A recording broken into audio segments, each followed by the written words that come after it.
नमस्कार साथियों, आज आया है यूपी बोर्ड का रिजल्ट।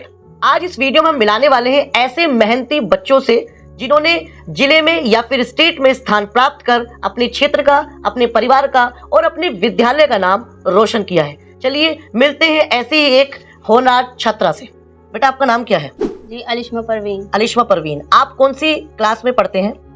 12th में। बेटा आपके पापा का नाम क्या है? मिस्टर नवाब खान। मिस्टर नवाब खान। आपके पापा क्या करते हैं बेटा? सर पापा फर्नीचर का वर्क करते हैं, कारपेंटर। अच्छा, जैसा कि गुड़िया ने बताया कि उसके पापा एक कारपेंटर हैं। बेटा आपने जिले में कोई स्थान प्राप्त किया है तो हमारे दर्शकों को बताइएगा कि आप किस विद्यालय से शिक्षा ग्रहण की है और कौन सा स्थान आपने जिले में प्राप्त किया है?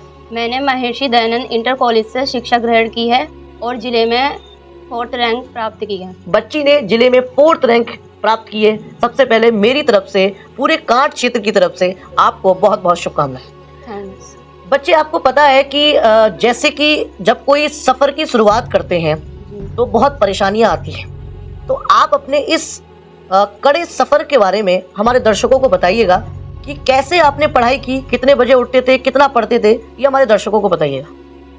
जी मैं सुबह 6 बजे उठती थी, पहले घर का काम करती थी क्योंकि मम्मी तो है नहीं, और उसके बाद स्कूल जाती थी और पढ़ती थी। 4 बजे आती थी और मुझे स्टडी करना रात को ही अच्छा लगता था, तो इसलिए मैं सिर्फ 4 घंटे स्टडी को देती थी और उसी की बदौलत है कि आज मैं यहाँ पहुँची हूँ। बहुत बढ़िया। बच्ची ने ये बताया है कि उसकी माता नहीं थी, उसके बावजूद उसने हार नहीं मानी, घर के सारे काम किया करती थी और काम करने के बाद विद्यालय जाती थी, विद्यालय में शिक्षा ग्रहण करने के बाद पढ़ती भी थी, घर के काम करती थी।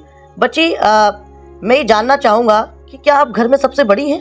नहीं, एक भाई है बड़ा और मैं छोटी हूँ। तो यानी कि घर पर खाना वगैरह बनाना, साफ सफाई करना, उसकी जिम्मेदारी किसकी रहती थी? मेरी रहती थी। यही मेरा प्रश्न था कि घर में एक अकेली बच्ची जो घर में अपने पिता के, अपने भाई का हाथ बटाती थी, उसके बावजूद भी पढ़ाई में जिले में स्थान लाना, ये काबिलियत तारीफ है। मैं आपको बहुत बहुत शुभकामनाएं देता हूं कि आपने इतनी गंभीर समस्या में रहने के बावजूद भी आपने हार नहीं मानी और आप पढ़ती रहीं।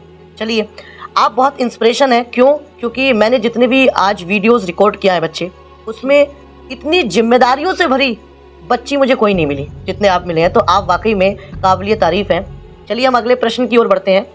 बच्चे आपको एक बात तो पता ही है कि जैसा कि विद्यालय एक मुख्य भूमिका निभाता है बच्चे को उसका कैरियर संवारने के लिए, तो ऐसी आप मुझे बताएंगे कि विद्यालय का क्या रोल रहा आपको शिक्षा को बेहतर तरीके से सिखाने में? बताइएगा बेटा, क्या रोल रहा? दयानंद के जो प्रिंसिपल टीचर्स हैं, उन्होंने ऐसे टीचर्स रख रखे हैं जो मुझे अच्छी एजुकेशन दी और भी बच्चों को बहुत अच्छी एजुकेशन दी, जिसकी वजह से हम बहुत आगे पहुंचे हैं। ओके, जैसा आपने बताया कि टीचर्स बहुत अच्छे हैं, प्रिंसिपल सर ने बहुत अच्छा योगदान दिया जी, लेकिन थोड़ा सा और हमारे दर्शकों को बताइएगा कि स्कूल ने और क्या भूमिका निभाई, क्या चीज आपको सबसे बेहतरीन लगी जिसकी वजह से आपको अपना सफर बहुत आसान लगा? जी वहाँ के रूल्स बहुत अच्छे थे। रूल्स अच्छे थे जी, ठीक है, बहुत बढ़िया। बेटा आपको पता है जैसे कोई सफर में हम शुरुआत करते हैं तो कोई ना कोई हमारा साथी ऐसा होता है जो उस सफर में हमारे साथ हर दम खड़ा रहता था, तो क्या आप इस सफलता का श्रेय किसी खास व्यक्ति को, खास ग्रुप ऑफ पीपल को देना चाहेंगे? अगर कोई हो तो आप नाम बताइएगा। मेरे भाई और मेरे पापा ही थे। Very good. बच्ची ने कहा कि मेरे भाई और मेरे पापा ने मुझे बहुत प्रेरणा दी है। देखो, एक चटपटा सा क्वेश्चन मैं आपसे पूछता हूँ कि ये मोबाइल बड़ा ही पेचीदा है, बहुत ही बच्चों को बिगाड़ने में भी काम इसने किया है और संवारने में भी किया है, तो क्या आप मोबाइल का इस्तेमाल करते थे? नहीं, मैंने मोबाइल का इस्तेमाल नहीं किया, सिर्फ मैंने जब किया था जब ऑनलाइन क्लासेस शुरू हुई। ओके, यानी कोरोना के टाइम में बच्चे ने मोबाइल का इस्तेमाल किया। आपको क्या लगता है कि ये जो मोबाइल है ये बच्चे को किस तरीके से संवारने में या बिगाड़ने में भूमिका अदा कर रहा है? अगर हम मोबाइल से एजुकेशन लेंगे तो वो हमें आगे लेकर जाएगा, और जैसे कि इंस्टाग्राम वगैरह ये चल रहे हैं उसका यूज़ ज़्यादा करेंगे तो हम पीछे रह जाएंगे। बच्ची का ये कहना है कि सीखने के लिए मोबाइल में बहुत कुछ है, अगर हम पढ़ना चाहें तो हम सब कुछ पढ़ सकते हैं, लेकिन सोशल मीडिया से हम बचे रहें। देखो बच्चे, हमसे छोटी उम्र के यानी कि आपसे भी छोटी उम्र के बच्चे ये वीडियो देखेंगे तो कहीं ना कहीं आपसे बहुत ज़्यादा प्रेरणा लेने वाले हैं, क्योंकि आपने घर की जिम्मेदारियां तो बखूबी निभाई, साथ ही साथ आपने पढ़ाई में भी अव्वल दर्जे की स्थान यानी जिले में स्थान प्राप्त किया। तो आप उन बच्चों को क्या सलाह देना चाहेंगे, क्या सजेशन देना चाहेंगे? मैं यही कहूँगी कि वो अपनी स्टडी प्रॉपर लेकर चलें, क्योंकि हमारे जो 6 और 7th 8th क्लास होती है यही हमारे लिए इम्पोर्टेंट होती है, और आगे यही आता है सब कुछ 9th और 10th का।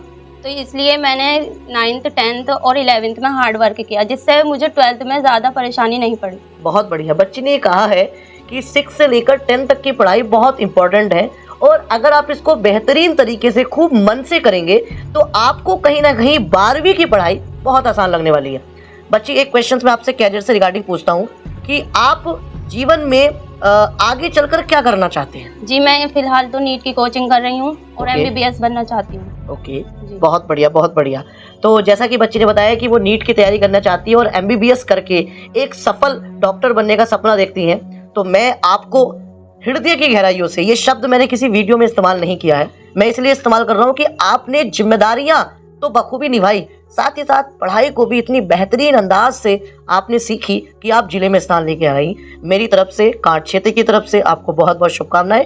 आपका आगे का जीवन भी बहुत उज्जवल हो, बहुत अच्छा हो, ऐसी हम कामना करते हैं।